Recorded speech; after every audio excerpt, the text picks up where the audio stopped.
I have to warn you, the internet can be a dangerous place, and some parts of it can change you forever.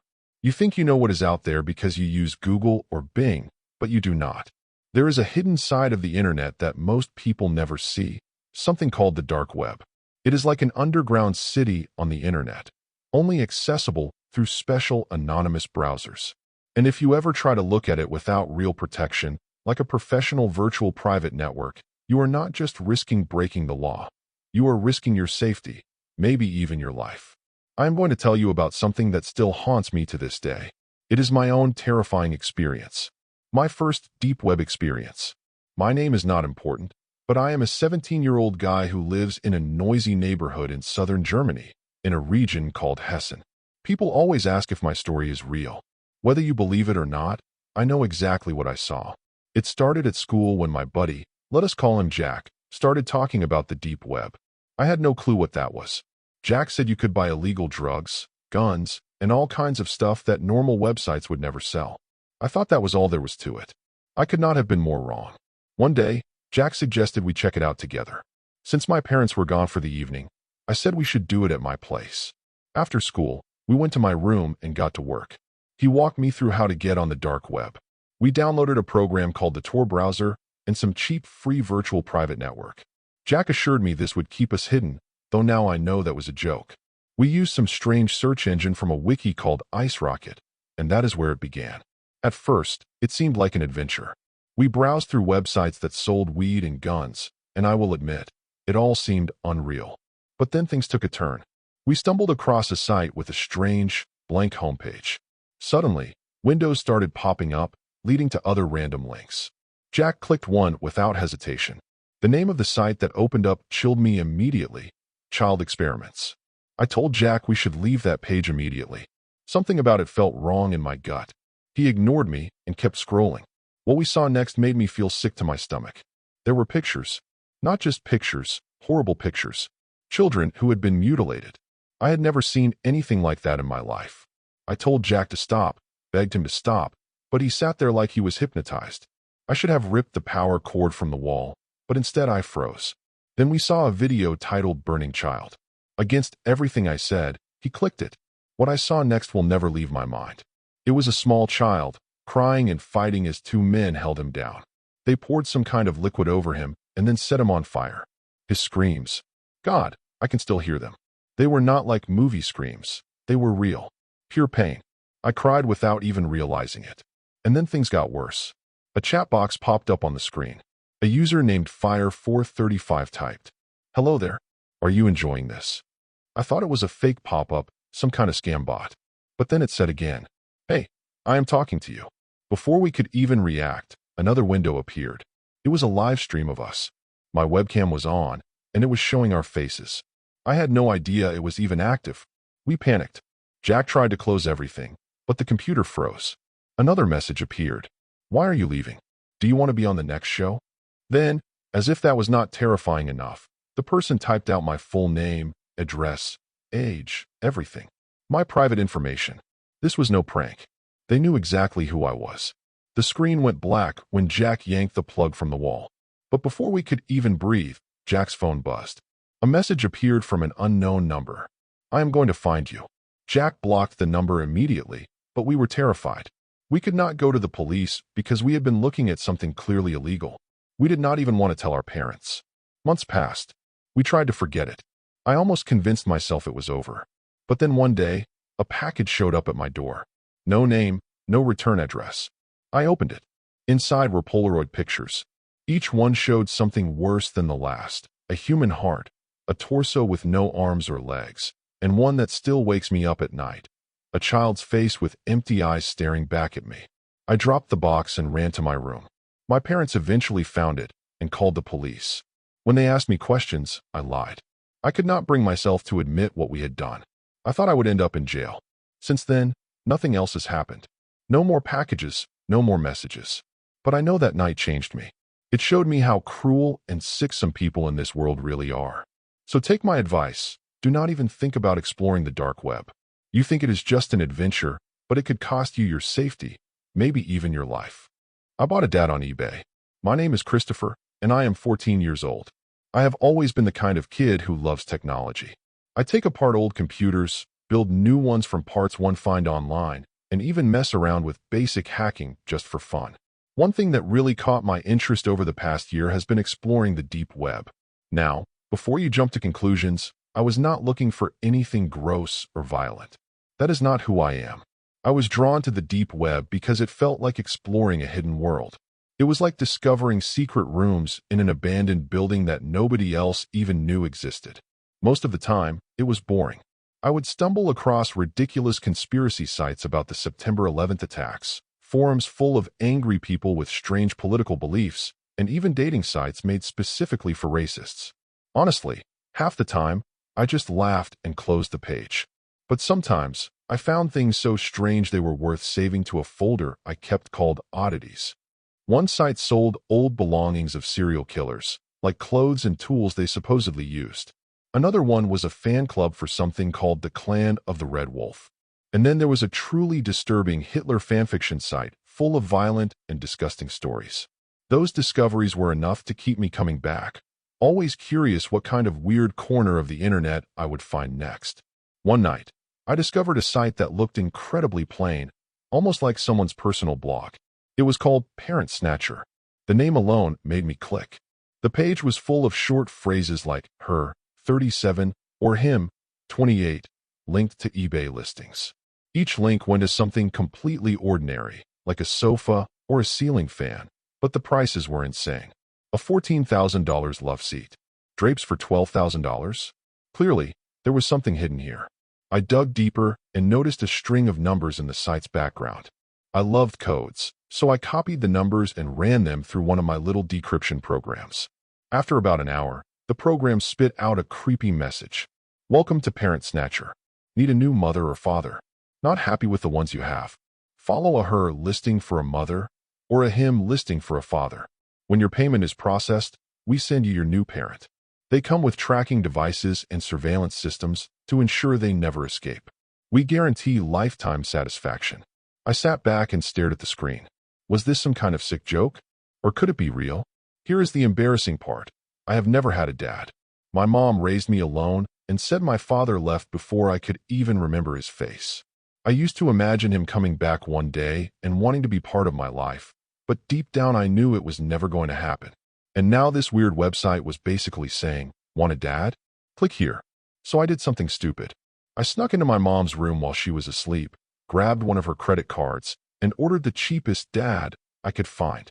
The listing was disguised as a ceiling fan for $3,000. I hesitated for a minute, but then I hit purchase. The next few weeks were awful. My mom spent hours on the phone arguing with the credit card company about some fraudulent eBay charge, and I had to pretend to be shocked right along with her. Deep down, I felt guilty, but I also could not stop wondering, what if the site actually worked? What if someone really showed up to be my dad? After about a month, I gave up. I figured I had been scammed and felt like the biggest idiot on earth. That night, as I sat at my computer browsing for something else weird, I heard a loud bang on our front door. I grabbed my baseball bat and froze. Then I heard footsteps inside the house. My bedroom door flew open, and a man dressed head to toe in black, including a ski mask, stepped inside. He looked me over and asked, "Are you the one who placed an order with Parent Snatcher?" Before I could answer, he lunged and grabbed me. I kicked and fought, but he was too strong. He clamped a gloved hand over my mouth and dragged me out of my room. I managed to bite him hard enough that he let go, and I ran screaming for my mom. She came flying down the stairs and tackled the guy like something out of an action movie. She punched him again and again while I kicked him as hard as I could. Finally, he scrambled to his feet and ran out of the house. The police said we were lucky. They believed this Parent Snatcher site was just a front for a child trafficking ring. Once they had my payment and address, they sent someone to grab me. They never caught the people behind it, but they did give us a security system and even a police patrol for a while. I had to confess everything to my mom. She was angry, but also relieved that I was alive. I learned something that night that I will never forget. The deep web is not just a bunch of weird sites. Some of it is real, dangerous, and full of people who want to hurt you. I will never go back there again. There's no place for innocence on the deep web. My name is Kevin. I'm 20 years old, and I live in Quebec, Canada. This happened back in the summer of 2016. I was home alone one night, scrolling through Reddit, when I came across a thread about the deep web. People were talking about all the bizarre and hidden things that could be found there. Naturally, I was curious. I did some research, figured out how to set up Tor, and within a couple of hours, I was ready to explore. I told myself I would just browse and see what was out there, nothing crazy. At first, it was pretty much what I expected: strange forums, encrypted chat rooms, weird conspiracy theories, and shady marketplaces. I was cautious about what I clicked on because I knew one wrong move could take me somewhere I really didn't want to be. But then I stumbled upon a site that looked surprisingly professional. It was essentially a hub for adult content, specifically content considered too extreme for the regular internet. The introduction even warned that some of the links were for disturbing material. That should have been my red flag to leave right then and there, but I didn't. The first few links led to intense BDSM videos. Extreme stuff, but at least everyone seemed to be consenting adults, and it wasn't much worse than the horror movies I'd seen. But then I clicked on one of the messed up content links. It led to what looked like an art page for a craftsman who made hyper-realistic sex dolls. The kind of dolls you hear about in weird documentaries.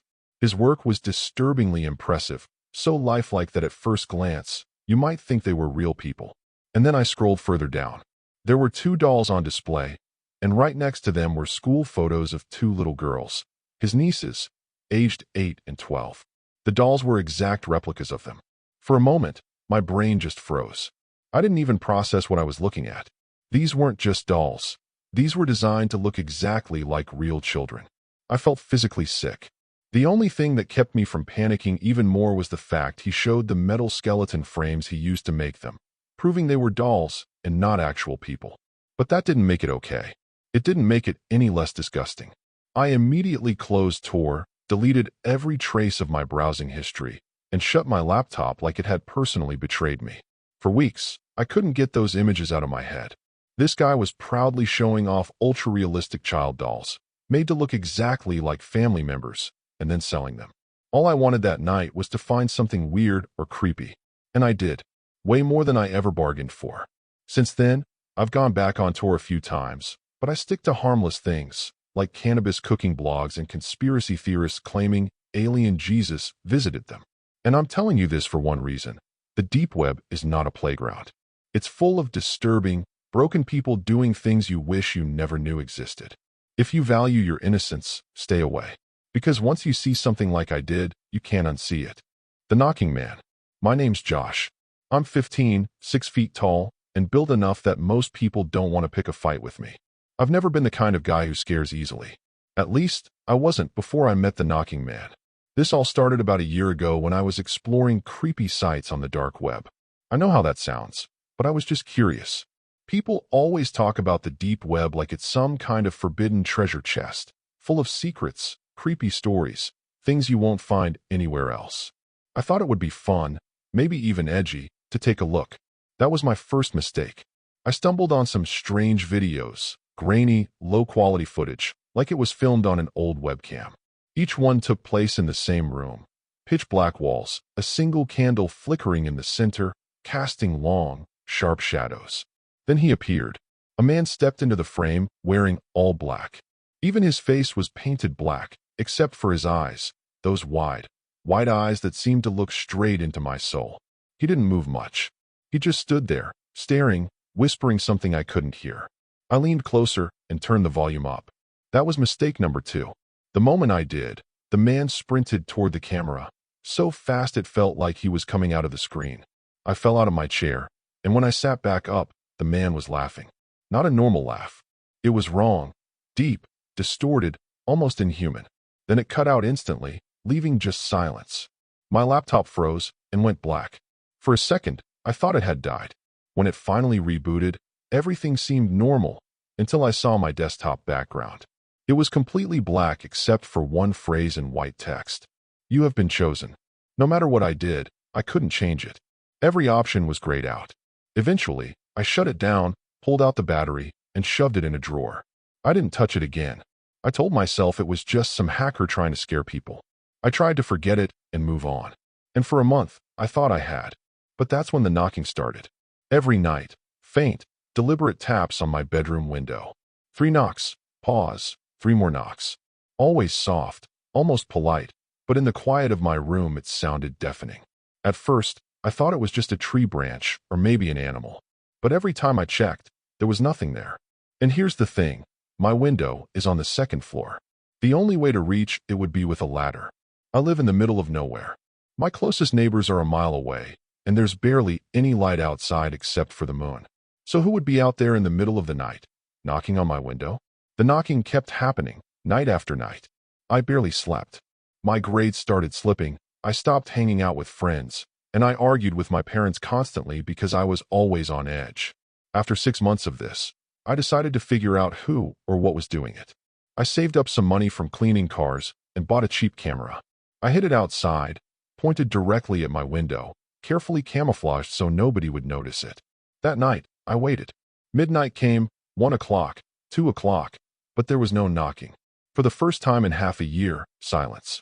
Around 3 a.m., I got out of bed to check the camera's position, thinking maybe it scared off whatever was bothering me. I opened the curtains and froze. Right there, inches from the glass, were 2 wide eyes staring back at me. I stumbled backward, tripped over a stool, and crashed to the floor. By the time I scrambled back up and looked again, the eyes were gone. Only the pale glow of the moon was left. I checked the footage the next morning. The camera had been turned off. Someone had found it, disabled it, and put it back exactly how I'd left it. To this day, I don't know who the knocking man is or why he chose me. But I wish more than anything I could go back in time and stop myself from ever visiting that dark website. Because ever since then, I can't shake the feeling that he's still out there, waiting, watching.